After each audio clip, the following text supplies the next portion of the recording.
Hi, I'm Ariel Dawn. I write primarily in the paranormal romance genre, but I do also write a little bit in other romance genres as well, such as monster romance. I do urban fantasy. I dabble a little bit in sci-fi, a little bit in reverse harem, male, like pretty much everything. So I've been writing for about 4 years now. I started in 2020 as a neurodivergent ADHD squirrel here who thought they could never finish a project and had been working on books forever. I decided to try my hand at writing a short story for an anthology to give myself a deadline, and the rest has just been history ever since. I think Amazon has me up to like 50 some titles or something on my Amazon page. I've lost track of how many things I've written.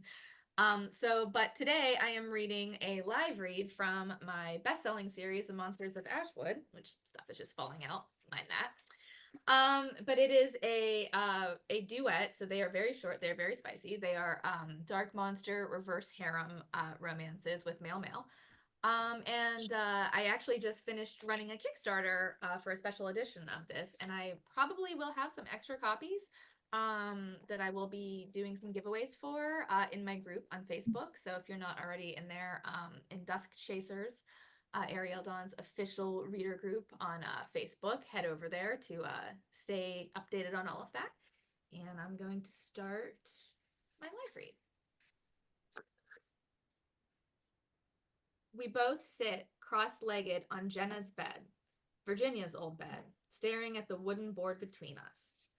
This is where I sense him the most. I mean, he's always making the lights flicker, and sometimes I think I can hear him, but it's like breathing, heavy breathing, and then it's gone. But here I feel him almost every night. She takes a deep breath, setting the planchette on the board between us, and I sense she wants to divulge more, but thinks better of it. He what, Jenna? I push. He touches me. Shadow, you dirty dog, getting handsy with your new mistress already? The lights flicker as she speaks the words, and my own desires illuminate inside my cold, dark heart. The words out of my mouth are mine, but somehow they are not. They are breathed of their own volition. Where does he touch you? I ask, my voice husky. Jenna moves the planchette gingerly back and forth between her fingers, her steely gaze fixated on me, on my lips as she licks her own. For a moment, I think I've gone too far, crossed the line, but then she opens her mouth. My face, mostly, but if I'm being honest, it's everywhere. My arms, my legs, the sliver of skin that gets exposed once in a while when I'm tossing and turning. A coldness settles in the room, and I can see our breath. Does it hurt when he touches you? I ask, leaning across the board and closer to her. She breaks her gaze for a moment before her eyes dip to my lips again as she takes her own in between her teeth. No, it doesn't hurt. It actually feels kind of nice, soothing even. You like when Shadow touches you. My words are dark and heavy, like my fucking cock that won't quit. And there it is again, that energy, the same which blossomed between us while we stood on the threshold of my home that first night. Yes, she says, swallowing hard. How fucked up is that? She asked with a dark chuckle. I shake my head as the energy pulls me into its gravitational hold. And I lost my place. And I reach my hand out, brushing her hair behind her ear. Her skin is soft and warm, and I notice her cheeks are flushed. Kind of fucked up, I tease her. Most people are frightened of ghosts, not turned on by them. I say with a snicker of my own. Some strange, unspoken understanding passes between us, and I notice her fingers have stopped playing with straddling the board. You don't think I'm crazy? She breathes, her fingers reaching out, grazing the skin of my neck. I can see the goosebumps on her skin, see her hair raised in the low amber light. She shivers, but her eyes don't tear away from my gaze. Perhaps you should not be asking a man who lives alone on the edge of haunted woods what his definition of crazy is, I say, trying to fight the last shreds of my own sanity. A thick black smoke curls in around her, and I see the relief in her eyes. He's here, I whisper, just as the smoke consumes us both and darkness clouds my vision. That was De Gaulle, so now we're heading into shadow. The moment he walked in the door, I could feel his energy, cold like my touch. It called to me like a flame calls a moth. Drawn to my mate, I scoured the hallways faster than the speed of sound. He stood in the foyer with her. Both of them were staring at each other down like two cowboys ready to duel. Are you always this much fun at parties, De Gaulle? The young woman said. I watched my mate shift his stance, the flicker of challenge in his eye. The man might be made of stone, but I know better than anyone what makes him crumble. I was not aware we were having a party, Jenna. Jenna. Her name is Jenna. Not one I would have guessed based on her appearance. Her raven red-tipped hair, pale skin, and penchant for black gives off more of an Ophelia or Lenore. I whisper her name, but they do not hear me. And from the way in which they stare at one another, I would bet the farm they wouldn't hear a tornado if it blew through the very building. A part of me feels content with this knowledge. After Virginia left this world, I feared it was Flint who hit the hardest, but De Gaulle never truly dealt with it all. Instead, he vowed to watch over the lands and pulled away from Flint and to the recesses of his carriage house. So many times I longed to go to him, to both of them, but without my source of sustenance, I was fading. It took everything I had to reserve my energy until my partners packed up the remains of their business and hightailed it out of Ashwood. And with the mines dredging through the wood, a grief-stricken monster could devour his way through victims, never filling the void which had formed in his tender, capable heart. I watched as Jenna led my naughty boy upstairs, the sight filling me with glee. I've always been a betting man, taking risks that in the end always paid off, and paid off well. I know a winning horse when I see one, and the way they have been staring at each other says everything they won't say out loud. Quite frankly, it wouldn't be the first time I'd watched De Gaulle with another, and if I'm being honest, it would not be the first time I'd watched Jenna come to pleasure herself. I've seen people come through this place more so in the last 2 weeks than I have in ages, and finally, someone has chosen to stay. The nights are far too long and sticky with warmth that clings to the walls, but now there is life teeming in these walls again, and I am drawn to it, to her. I know Jenna feels my touch as much as I can feel hers. She has not made any demands of me, but she has not shied away from my nightly visits either, and I think maybe, even if she will not say it out loud, she enjoys my company. Perhaps it makes her feel less alone. Why else would she sink her fingers into her shimmering cunt when she knows I am present? It's maddening, knowing I do not have enough energy stored to be able to manifest a physical form yet. Though that does not mean I could not enjoy her or feel her pleasure. I could very easily possess her, take control of her body for myself. I could take over and slide those small, delicate fingers into her cavernous warmth and feel her ecstasy as she comes undone easily. But I cannot covet her to myself. I cannot feel her the way I want to. The memory of sex will never fade, and therefore the memory of how it feels to have my dick entrenched deep inside a cunt that begs for me will never cease. Does it hurt when he touches you? De Gaulle's voice carries down the hall as I drift my way to Virginia's bedroom. Jenna's bedroom now. The two of them are sitting cross-legged on the bed with a Ouija board between them. Jenna plays with the planchette absent-mindedly, and I feel the temperature of the room rising, like a fire that spreads without warning. I can see the rise and fall of her chest, and the intrigue and desire in her eyes. Her fingers play with the planchette if only to avoid being idle.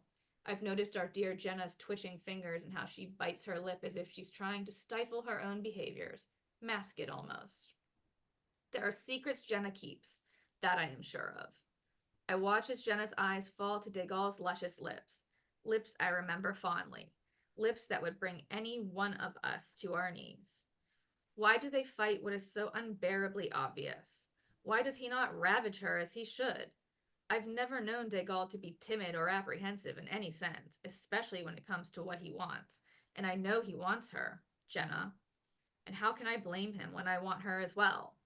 But seeing him here, alive, and just as beautiful as ever, that chiseled jaw, steely gray eyes, and rock-hard body, not to mention the rising hardness he is trying to hide, but failing miserably to do so, I cannot deny that I want him still, even after all these years apart. My memories push forth as I remember our private trysts, our shared bond with the others, all the delicious ways he could feed my soul. I want to feel him, possess him.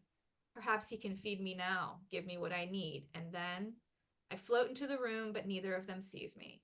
Sometimes I think Jenna can see my smoke and red eyes, for she looks right at me. But when she walks away or blinks, I know it's only wishful thinking. I wish she could see me and know more than just the light chill of my touch. Someday, perhaps when I've siphoned enough of her sweet energy. Do you like it when Shadow touches you? Dagal breathes. I feel the pull of the Ouija board like a beacon as it calls to me, but it is easy to ignore because the magnetic pull of Jenna and Dagal is much, much stronger. Yes, Jenna whispers. My being flutters with excitement, causing the lights to flicker as my metaphorical heart feels a sting of happiness.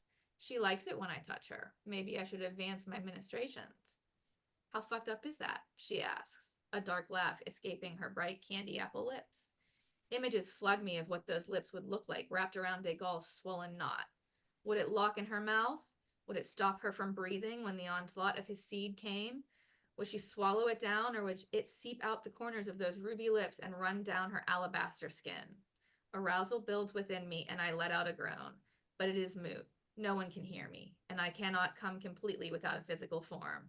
Instead, the energy will only bounce within me, like a bullet ricocheting against walls, back and forth, endlessly, unless I reach out and touch Jenna, feeling the solid expanse of her skin, and she shivers.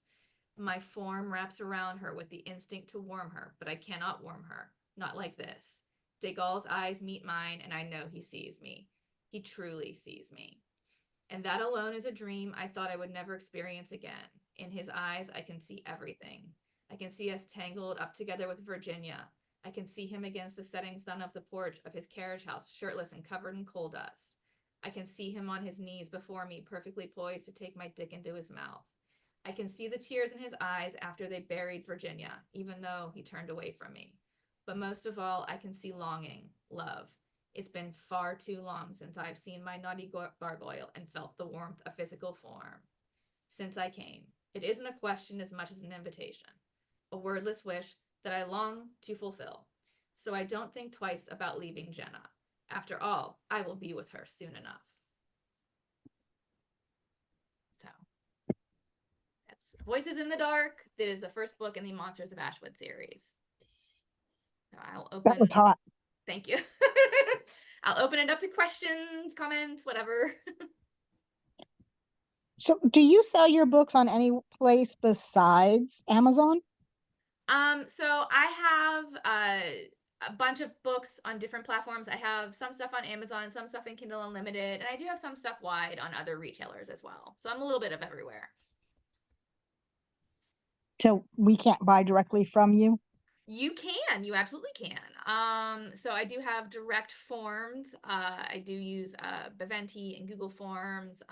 So I do sell signed paperbacks, and I do a lot of events as well. So Okay, because the reason I asked is because I'm cruising your website mm-hmm. and everything links to Amazon. Yeah. I probably don't update my website probably as much as I should. But I do have books a little bit of everywhere. Yeah, so I do have stuff on like I am wide. I'm hybrid published. So I have stuff that's published with my publisher. I have stuff I independently publish. I'm pretty much everywhere. And I don't have a shop set up yet on my website too. So that's one of the things I've been working on this year is trying to get like a direct sales shop set up there. So oh, I see somebody ask, have I written mermaid stories? I actually am working on a mermaid book that is not out yet, but I did also co-write a book with AJ Mulliken, who was in here earlier. We wrote a book, and our MC is our female main character is a siren. So that is my first dip into probably mermaid-ish territory, but I do have some other stuff in the works that is mermaid related. So yes.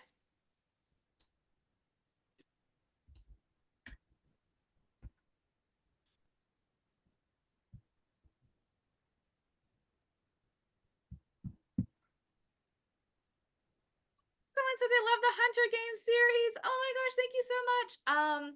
The Hunter Games series, Mary mentioned, is part of a larger world that I've built, called the Forevermore World, and there are two series: the Ava Crowley Vampire Slayer series and the Hunter Games series, and they coincide together. They can be read independently as their own series, or they can be read together as kind of like a large arc. It follows Ava Crowley Vampire Slayer series follows Ava Crowley, who is a vampire slayer, and the Hunter Games follows her brother Malcolm Crowley and his band of misfits and hunters. So thank you, Mary.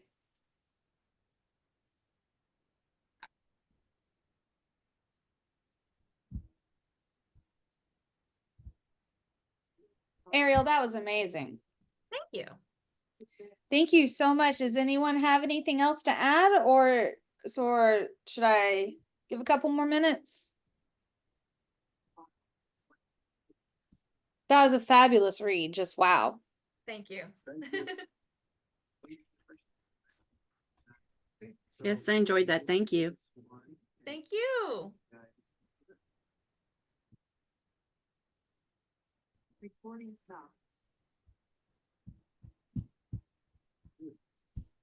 Well, I mean, I guess that's time. So I'm gonna go ahead and stop the recording, and we can carry on afterwards though. Thank you again, Ariel, so very much. You.